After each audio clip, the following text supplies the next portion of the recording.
Bahtera Nabi Nuh akhirnya ditemukan.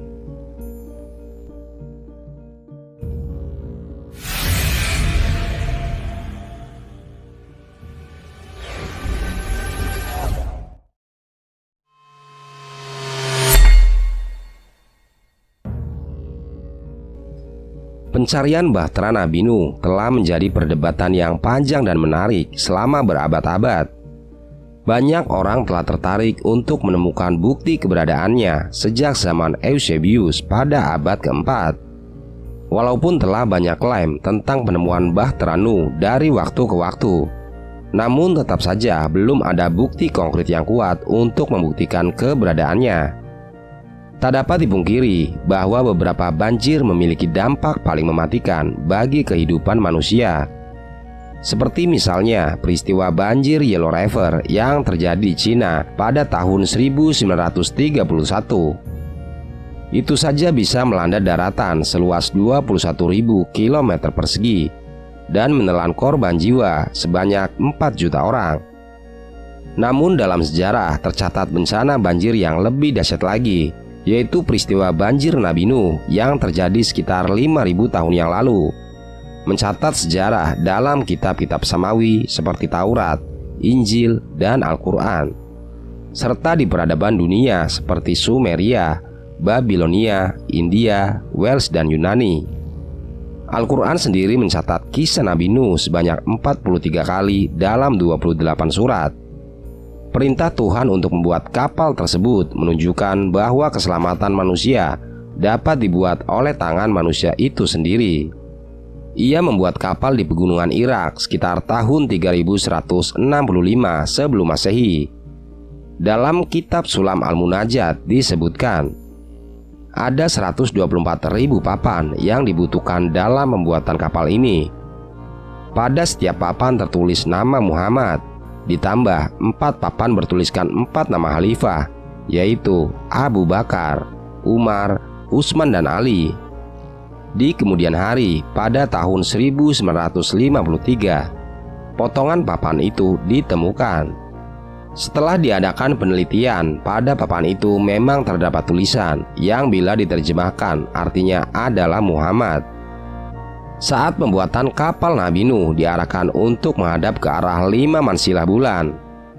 Kapal itu sangat besar menurut Ibnu Majid, astronom dan pelaut Arab abad 15.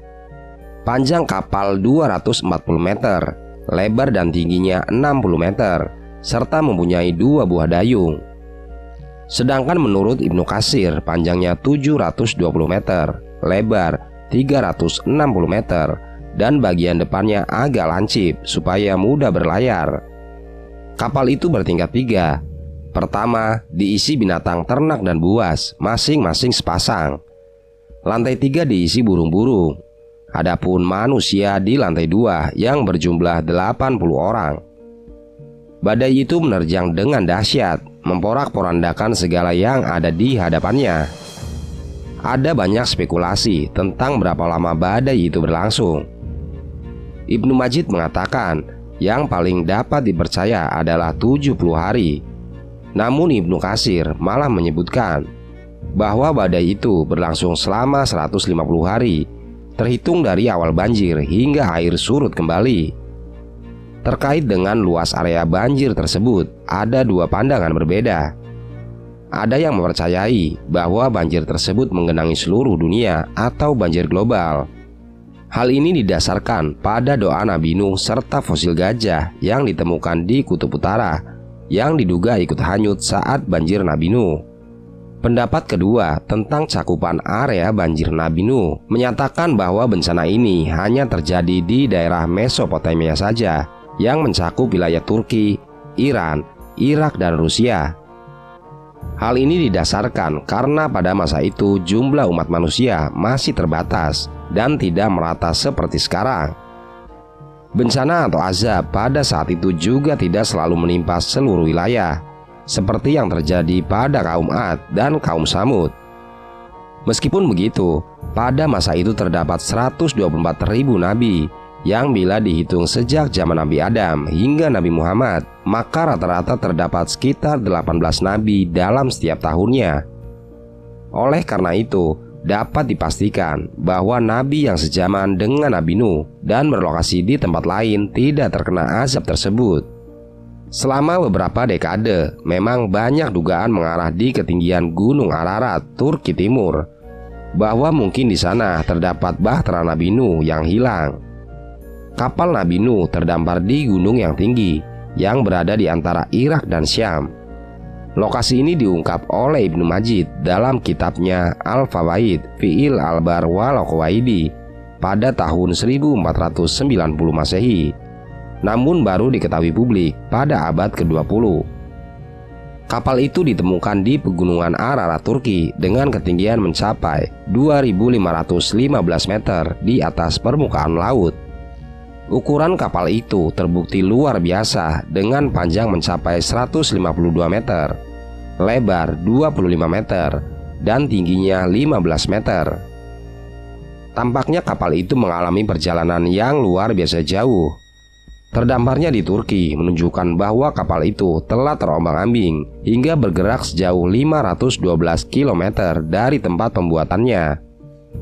Ketika terjadi taufan atau badai besar, kapal ini membawa penumpangnya mengelilingi Baitullah sebanyak 7 putaran. Para ilmuwan pun terus berusaha untuk menguak misteri keberadaannya. Terlihat sebuah bentuk seperti kapal raksasa pada ketinggian gunung itu. Ilmuwan kini menggunakan bantuan pencitraan dan analisis satelit. Seorang profesor dari School of Professional and Continuous Study University of Richmond, Amerika Serikat, yaitu Porcher Taylor, memulai melakukan studi dengan cara tersebut. Taylor mengatakan asal-usul kognitif perjalanannya dimulai pada tahun 1973 ketika ia pertama kali mendaftar sebagai calon perwira di Akademi Militer AS di West Point, Amerika Serikat. Taylor tiba pada saat rumor kredibel tentang gambaran seperti haluan kapal di puncak es Gunung Ararat bermunculan dari satelit semata-mata CIA. Beberapa dekade kemudian, dia mengambil inisiatif untuk menindaklanjuti temuan dari satelit CIA tersebut.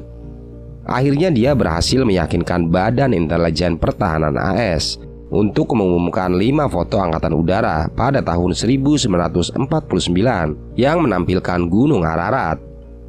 Menurutnya, citra satelit digital glow akan membantu dalam mengidentifikasi anomali kapalnya.